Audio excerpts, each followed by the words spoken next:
Hey, what's up, folks? Welcome back to On Texas Football, and welcome back to another episode of Football Theory. I'm lifetime Longhorn Rod Babers. Pleased to be joined by my good friend and colleague, Jeff Howe, joining us for Football Theory. We'll dive into a little bit of roster construction. This new, if you talk about the new roster for Texas, or at least the upcoming roster for 2026, might have more contributions from portal transfers than any time during the Sark tenure. We'll explore that and compare those numbers to some of the other big-time programs around the country and some of the college football playoff contenders as well. Before we do that, let's thank our first sponsor. I thank Laura Baker and her team. Really appreciate Laura Baker for sponsoring Football Theory. Football Theory brought to you by accomplished Austin realtor Laura Baker. Laura and the Andy Allen team at Keller Williams can handle all of your real estate needs in the Austin area. Laura is not only a diehard Longhorn fan, but a longtime Austin real estate expert. So please give her a shout today if you have any concerns or questions regarding real estate in the Austin area at 512-784-0505. That's 512-784-0505. Thank you very much to Laura Baker and her team for being part of our team here at On Texas Football. All right, Jeff, let's dive into it. I saw this from The Athletic, so I want to make sure I give them credit. And it was the starts, or at least percentage of starts by college football playoff teams by transfers. And I thought it really interesting. I was like, oh, man, because Texas, this upcoming, obviously, offseason here with the transfer portal, there's a belief, and I think it is a reasonable one, that Texas will have more contributions and will be seeking acquiring more starters in the transfer portal than any time during the Sark tenure. So here it is, real quick. I just want to get your thoughts about this, then we'll dive into Texas. But you go look at it by the playoff teams. Georgia, they're at 10%. Starts percent, 10% of their starts this year been by transfers. That is, of course, the lowest number in the college football playoff. Next is Ohio State. They're at 28%. Oklahoma's at 32%. Alabama's at 37%. Oregon is at 42%. James Madison also at nearly 43%. A&M almost 45%, 44.8%. Miami's at 53%. Tulane's at 55%. Tech's at 63% starts by transfers. Indiana, 65%, and Ole Miss at 66%. So they had the highest percentage of starts by transfers. Just to give you a little context on that for Texas, Texas at 17% this past season, which if they were in the college football playoff, that would be the second lowest number. So Texas trending toward build the roster construction model of a Georgia, probably closer to an Ohio State. First of all, what are your thoughts about that? Does that track with kind of what you've seen and what you've heard about roster construction in the modern age of college football? Yeah, I mean, when you hear most coaches throw it out, Rod, I mean, I think Sark has talked about this, and I don't think he's mentioned numbers directly, but I think probably that's like a 75-25, 70-30 kind of split. I think ideally is what a lot of these coaches are going for. But look, you and I have been tracking some of this stuff for a long time. You, me, and Matt Butler, going back to the Longhorn Blitz days, like bust rate was one of the things that we tracked. I can't even track it anymore. Like in the portal era, it's not even worth tracking. No. I want to give you an example, because this is the class that I've been thinking a lot about lately, because, with portal entries and, NFL draft early entrants, I think when you have a class, like let's look back at the 2023 class, right? The Arch Manning class. I think this gives you an idea kind of what you're looking at with, like, when you get a top 5 class. That 23 class, Rod, might be like the best case scenario for what you're looking at with the recruiting class. I'm not going to go down the whole list, but you got Arch. Obviously, you got your franchise quarterback who's still on campus. Anthony Hill, 3 and done to the NFL. CJ Baxter, after the 3rd year, hit the transfer portal. Jonte Cook transferred out. Jelani McDonald, he's got a stay or go decision. Tassili Akana, he's already out. Derek Williams, after the 3rd year, hit the transfer portal. Malik Muhammad, after the 3rd year, he's in the NFL draft. Ryan Niblett should be back. DeAndre Moore, one of those 3rd-year guys, hit the transfer portal. So, it's really one of those deals where, you're seeing more, like, if you see – we used to track it. It used to be, hey, if 30% of your class or more quote-unquote busts out, which I used to define a bust by, hey, if you're gone within the first 2 years for any reason, then you went into the bust rate. Well, now, I mean, 30% is probably the norm for a lot of people. It's really probably now, it's probably right more like if you can keep it under 50%. So that's where we're at in the portal era. If you, even a top 5 class like Texas had, if you can hang on to half of that class by the time, they're in the 4th year, or the half that you have and hold on to, at least a certain percentage of those guys are 3 and done to the NFL guys, you probably had a really good class. And again, you start looking like at the bottom of this class. Yeah, you've had some guys transfer out, but Trey Widener's part of this group. Trevor Goosby's a part of this group. Connor Stroh ended up being a starter this year for you. So, to me, it's made me change the way I think about, number one, recruiting classes. And then two, I think the portal had kind of this stigma to it for a little bit that, hey, if you're going into the portal, that means you can't develop players. Well, I think now at this point, I think you just got to throw that to the wind, because you kind of got to build a championship roster however you need to. And I think, would everybody love to be Georgia? Yes, they would. Like, where you've got, 90% of your starts are by guys that are homegrown. But what's Ohio State's percentage right now, Rod? I'd say it was at 28%, if I'm not mistaken. Again, Ryan Day's right at that 70-30 split. So I think Ohio State for Texas, that should kind of be the standard you're looking to. Like, if you can be anywhere from 25 to 30% of your starts are by portal guys, I think you're doing pretty good. Now, if Texas is in the playoff next year, that number is going to be higher because, number one, you've had a lot of attrition this year, so you've got to go to the portal. And two, if you're going to the portal this year, you better be getting starting caliber guys out of the portal. So, because if you're getting guys out of the portal and they're not a majority game starter at a position, either that was a terrible misevaluation by you, or something went really, really wrong in terms of they kind of just got the check and, cashed it in and didn't live up to their end of the bill. So whatever the case is, I just think the higher percentage it's dicey, but I just think it's unrealistic to get to that Georgia number. I think Ohio State right now, that 28%, Rod, I don't know about you, I feel like that's the sweet spot. Yeah, it seems like, Georgia's the exception, not the rule. And more, roster building in that way, like you said, because half of your damn class is probably either unhappy or looking elsewhere by that second year. And there's really nothing you can do about that. It's only so many spots on the field. Something that you can do. I think Texas actually does a better job than most in retention. It's because they rotate a lot of guys, especially on the defensive side of the ball. But I remember hearing Signetti say, hey, man, retention, that's our number one thing right now. We make sure we keep all of our top guys. And I'm with you. I think even with the recruiting classes, even for the guys who haven't necessarily been able to contribute for you, kind of how you used to come up with the formula, right? Your starters, your contributors, and then you got your guys who kind of bust out. You still got to try to keep those key guys, right? Yeah. I got Justice Terry who says, like, no, that's retention. So we got to pay big money to keep those guys. It's just so interesting the way roster construction has kind of drastically shifted. And one of the things we also don't talk enough about is, every situation is different, kind of based on what's available to you in the transfer portal and where you find value as a program. Right? Because Texas, we look at Texas roster construction. I said this before. Premium position-wise, you can tell they paid attention to premium positions. Yeah. They're fine at the premium positions for the most part, right? Quarterback, they seem to be pretty good there. Depending on what happens with Trevor Goosby, where he's coming back, I think right now it's 50-50. You might be good at tackle because you got him and Brandon Baker. You go look at wide receiver. A lot of people want to go get another wide receiver, but you're deep at wide receiver. Got a lot of those guys coming back. I know DeAndre Moore leaving, but Sark's had a lot of success getting transfer portal wide receivers anyway. But you go look at the premium positions on defense at the edge position there, corner. We got a young Grayson Littleton and you got a young Kate Phillips out there at the corner. I just think some of the premium positions you're fine. Where Texas right now going to have to try to find value because premium positions are premium because you're spending money on them. You expect to spend money on them, and you allocate money aside. Like, no, we're going to spend it on quarterback. We spend it on edge. Where you need to go find value now is those non-premium positions, interior O-line, running back, on the defensive side of the ball, safety, linebacker. So it's going to be interesting to see how Texas finds that. Because now you're talking about spending big money on non-premium positions because you're so dire and so desperate for them. Right. And this is a multi-faceted. I love, right, when we get in these football theory discussions that are multifactorial. It's multi-layers to them. And I think when we look at the portal, and this is where I think Texas is in a good spot. You look, especially the teams in the SEC that we know are going to be competing with Texas for certain guys in the portal. Mm-hmm. Texas is in a very advantageous position because you've already got quarterback accounted for, right? Yep. Arch is coming back. You got QB1. You may have the best quarterback in the country in 2026, but teams like LSU and Florida, Tennessee's probably going to be in this boat.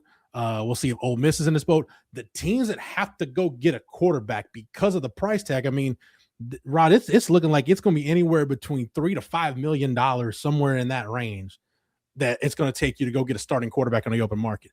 Think about how much of that portal money it's going to eat into if you got to go get a quarterback. So Texas, to your point, Texas is very fortunate that they took care of those premium positions through the recruiting process. That way you don't have to go spend that big money in the portal. You can kind of allocate your funds to really where you need to. And let's be honest, a left guard isn't going to cost you near as much as a number one wide receiver. And that right guard's not going to cost you near as much as an edge rusher will. But they're important to you, what you need. And, the reason why I talked about bust rates and hit rates, it's almost more worthwhile to look at your bust rate and your hit rate with your transfer class, because those guys, if you bust on those guys, you're really going to feel it. If you bust on recruits because of the portal, you can manage it. But then if you bust on your portal guys, then it really hurts. Like the 2022 class, I think, is a great example of, man, it just shows you that even in the portal, it's an inexact science. Because let me run down the portal class for you in 2022, Rod, going into Sark's second year. Ryan Watts, Diamante Tucker-Dorsey, Tariq Milton, Ajay Hall, Isaiah Nair, Jaleel Billingsley, and Quinn Ewers. You got a franchise quarterback, a 2-year starter at corner. Tariq Milton was really an insurance policy. Tuck was a good depth player for you. And then you got a bunch of non-factors. Yeah. So, that just shows you kind of the boomer bust there. And if those non-factors hurt, what Texas had to do the following year in 23. Now, it worked out, but you had to go spend money in the portal to go get A.D. Mitchell away from Georgia. So, your portal hit rate. And honestly, like, as the years have gone on, I'll give Sark and this staff a lot of credit. They've been really good at making sure they've got way more hits than misses in the portal.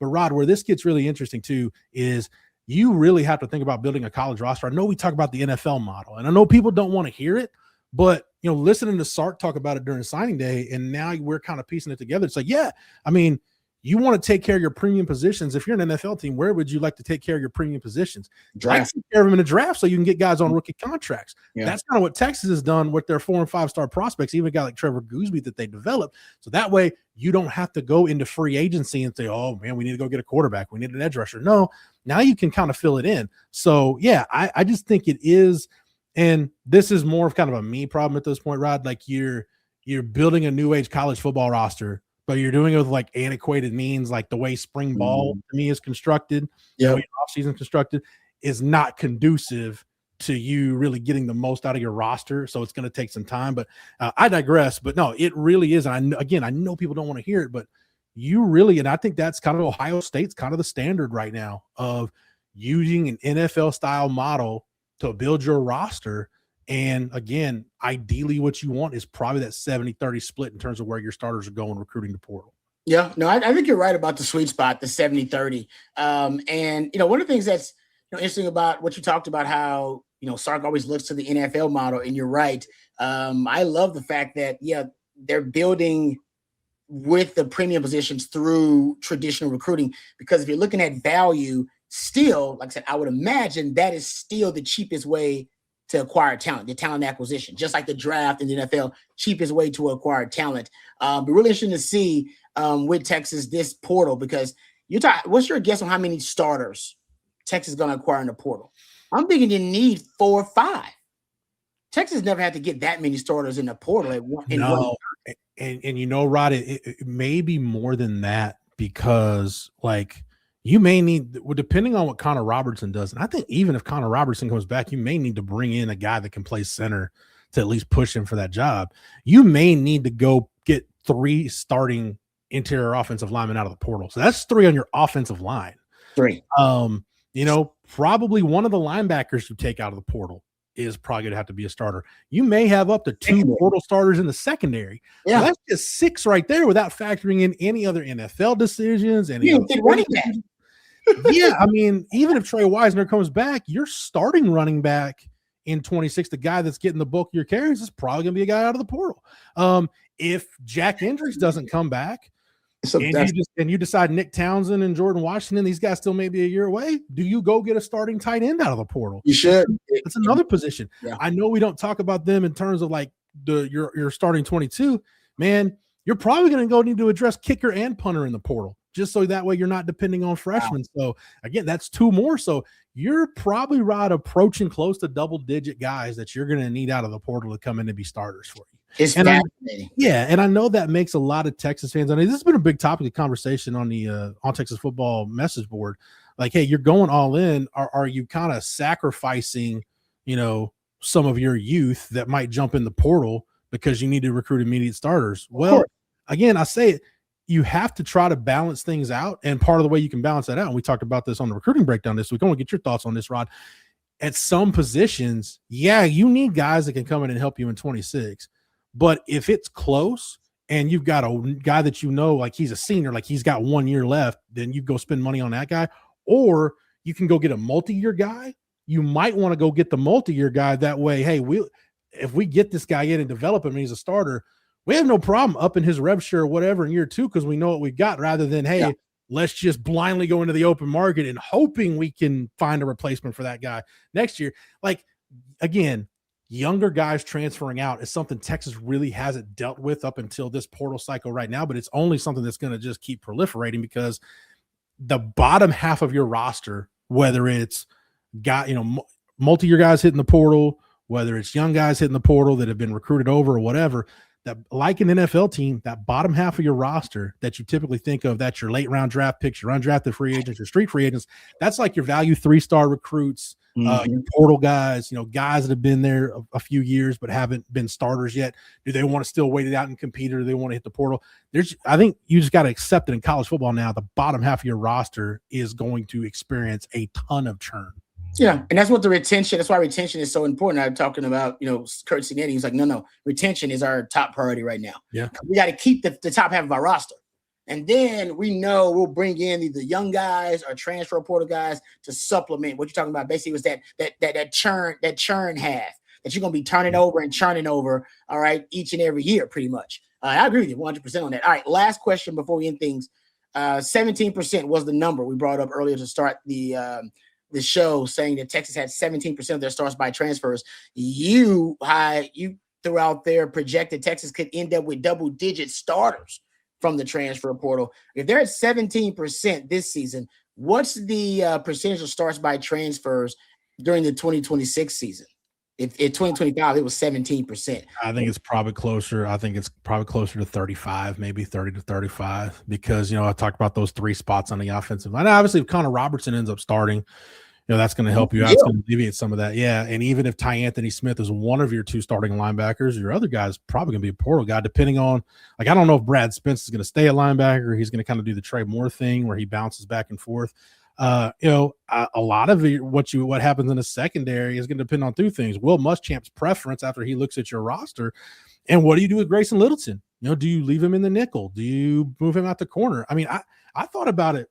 It's crazy, but knowing like the type of safeties Will Muschamp prefers, and I know moving from corner to safety isn't a sexy position change, but if I'm Will Muschamp, Grayson Littleton's not going to be ever a 200-pound guy. Mm-hmm. Do you sell him on, hey, go be Earl Thomas or Malachi Starks or one of these guys that's, a top-notch safety, and use his ability to track the ball? We know he's got some of the best ball skills in that secondary group. Like, do you move him to safety? And then that changes the math at corner, and it changes it at safety. So I know I'm just spitballing with the Grayson Littleton thing, but like all of that stuff factors in. So I would think, Rod, it's probably, just trying to do the math in my head. Yeah, it's probably gonna be closer to 35, maybe even 40%. 40%. Yeah. I was gonna say you might be close to 40% actually when it's all said and done. I like your theory though. Jerry brought it up about Kobe Black. Except he was the guy that said, hey, moving a corner to safety, kind of looking at Muschamp's history and saying, nah, might want a guy that can cover there, a guy that can make some plays, guy got some ball skills. So I'm picking up what you're putting down. And that too goes to we didn't, Coach Aquino wasn't here long enough the second go around for us to really see it, but I just felt like under PK, there just wasn't enough cross trading for my liking. And guys, hey, we're going to train you. You're going to learn boundary corner, field corner, nickel, field safety, boundary safety, whatever. And then we'll just put the best 5 guys out there. I don't know if Will Muschamp's going to do that, but hopefully there is some of that, because I would just like to see, hey, if Grayson Littleton ends up, he's going to be one of your best 4 or 5. I just don't know where he fits into that mix. Is it nickel? Is it corner? Maybe it is safety. I don't know, but hopefully you get a little bit more of that to manufacture some depth. I know that doesn't really pertain to what we're talking about right now, but just a little theory, just something. Yeah. It's about roster construction, brother. That's what we're talking about. Good stuff there, Jeff. Let's thank our last sponsor, our friends over at SeatGeek. Before we end things, we appreciate SeatGeek, and you will as well. With more than 35 million downloads, SeatGeek is the #1 rated ticketing app. So whether you need NFL tickets for the playoffs, or whether for concerts or festivals, or maybe for next college football season, big games coming up. Also for college football playoff games as well. Maybe NBA games really pique your interest, or no matter what it is, folks. Our friends at SeatGeek, they got you covered. They also, each ticket is rated on a scale from 1 to 10, so you're getting a good deal. So look for green dots. Green means good, red means bad. Plus, every ticket is backed by their buyer guarantee. We talked about value during this episode of Football Theory, talking about roster construction, where nobody gives you better value than our friends over at SeatGeek. And they got a deal for OTF fans. Use the code OTF10, and you'll get 10% off your next set of tickets over at SeatGeek. That's 10% off your next set of tickets at SeatGeek by using the code OTF10. They also got World Cup tickets. We know that's coming up for you soon. So if you're thinking about getting to the World Cup, check out our friends over at SeatGeek. Thank you very much to our friends at SeatGeek. Make sure you click the link in the description to download the app and have the code automatically added to your account so you can use it later. Thank you to SeatGeek. Thank you to Laura Baker as well. And thank you, Jeff. Great stuff as always, man. Really appreciate your knowledge and expertise. Thank you to Matthew behind the scenes. Nobody does it better. Twisting and tweaking the dials. And for Jeff and for Matthew, until next time, I'm Lifetime Longhorn Rod Babers. Hook 'em horns.